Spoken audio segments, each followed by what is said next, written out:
Yo guys, welcome back to another video. Today I will talk about my wishlist for NHL 24. This will only resolve around HUT. I might make one for gameplay later on. With that said, let's jump into the video. So my idea is I want to remove the RNG to get Wayne Gretzky and Mario Lemieux in NHL 24. In NHL 21 here we had to collect each player that were 83 overall or lower to get the 85 overall team builder from each team. But my idea would be that you have to collect every card, including like McDavid and Draisaitl from Edmonton higher end cards. And these cards don't disappear from your collection. You can't just trade them in for any more collectibles in the future. So if you have them and make a set, you can still use them on your team. This would benefit everyone, and it would be a big flex card to get Gretzky and Lemieux. It might be pay to win, but we need some kind of flex cards in the beginning, in my opinion. That would be my idea how to remove the RNG to get Gretzky and Lemieux, because there's way too much RNG now. We need. So to show you what I mean, there are a few different ways to get Mario and Gretzky. All of them includes RNG in NHL 23. One, you can pack them. You have the power-up icon set from seasonal rewards, choice of 5. You can trade in 75 players for a power-up choice pack, 1 of 3. Same here with icon players.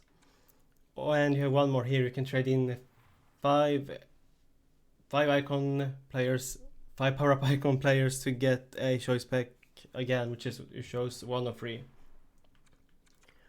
Or you can go this way, so you need to collect all of the 87 icons, Mark Messier, Gordie Howe and Maurice Richard, but it's so much RNG because in this set you can get duplicates. I've gotten 3 Maurice Richards, for example, so if we had a choice to get, so if we could build them through collecting every base card from each NHL team, they would solve everything, and it would be pure flex cards that everyone would chase, free to play as pay to play.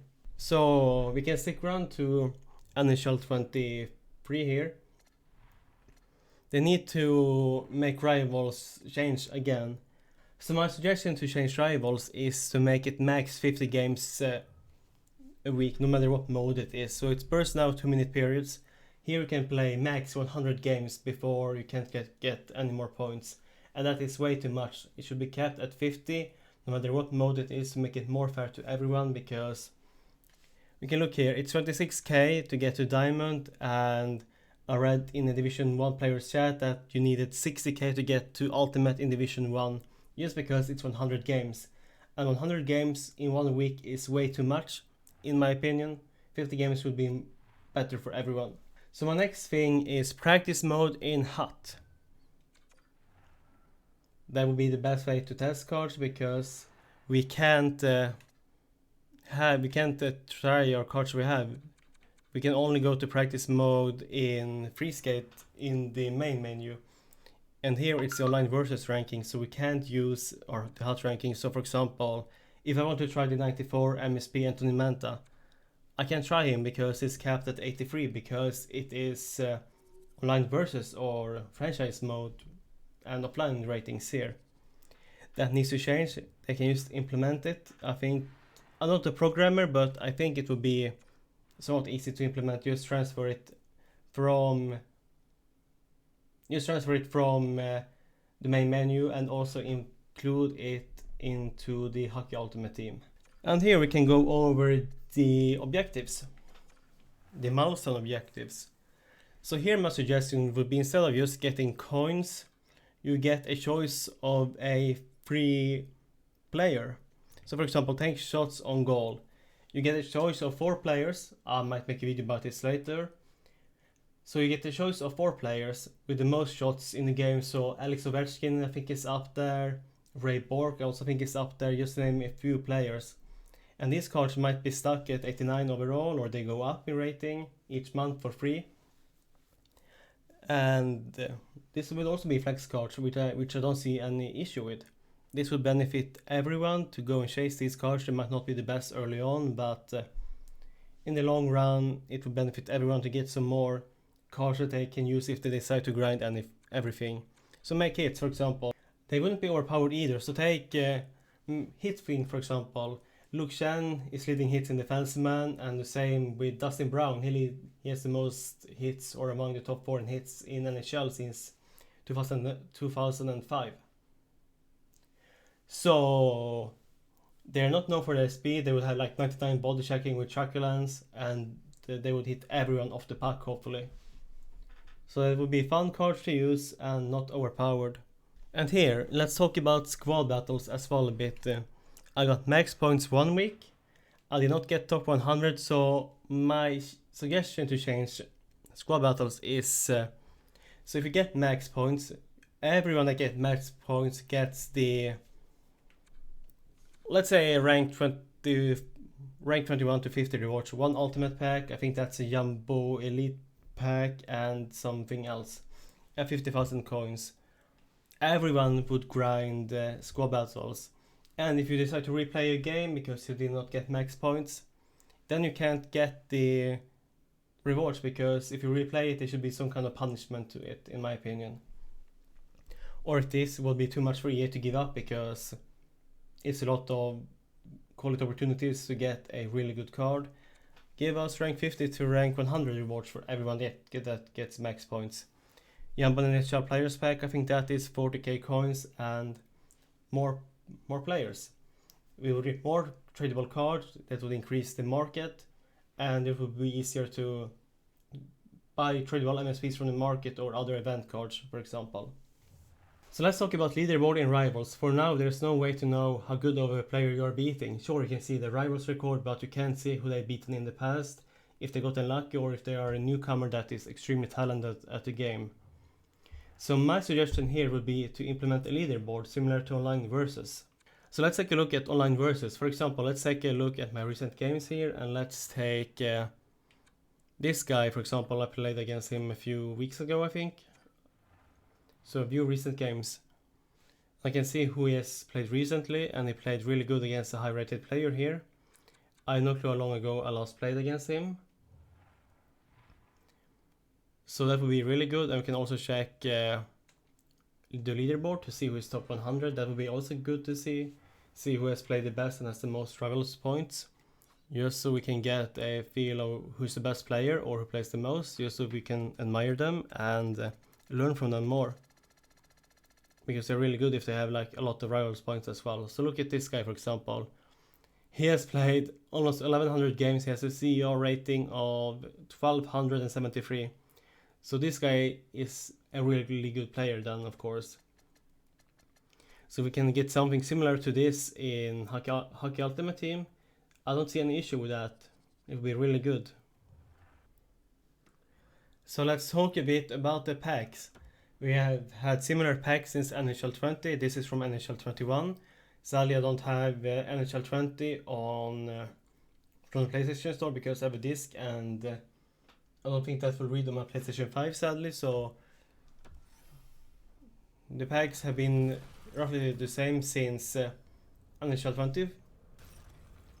Only a few difference between the animations, but nothing too much because they're basically the same. This was NHL 21. Let's jump over to NHL 22. So if you take a look at NHL 22, so you can see the packs is almost identical to NHL 21.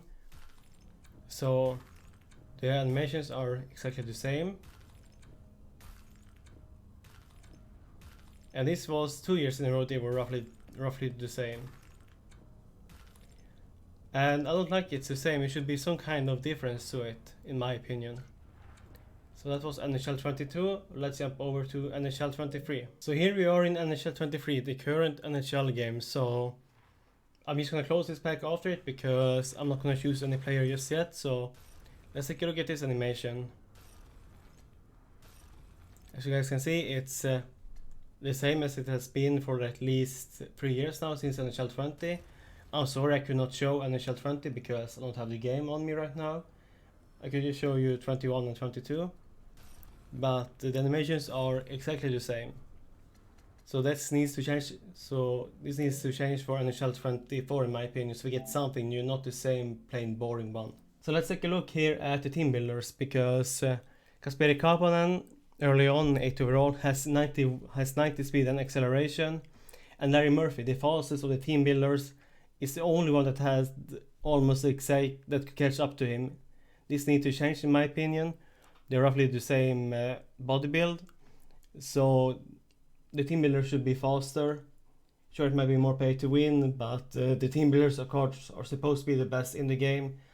So that's why we need them to be better. Just to show you the speed, I have them compared here. So let's take a look. So here, as we can see, Kapanen on the left, Larry Murphy on the right. Acceleration, Murphy barely outskates him with 2 more. The speed is exactly the same thing, and shooting is heavily into Murphy's favor, but the shooting doesn't matter too much because these two Ds don't go in, and if you're in close with Kapanen, which you most likely are because he's a winger, you will score either way because early on the goaltender attributes are also bad. So only this shows that team builders need to be faster early on, so they are better than a random base card.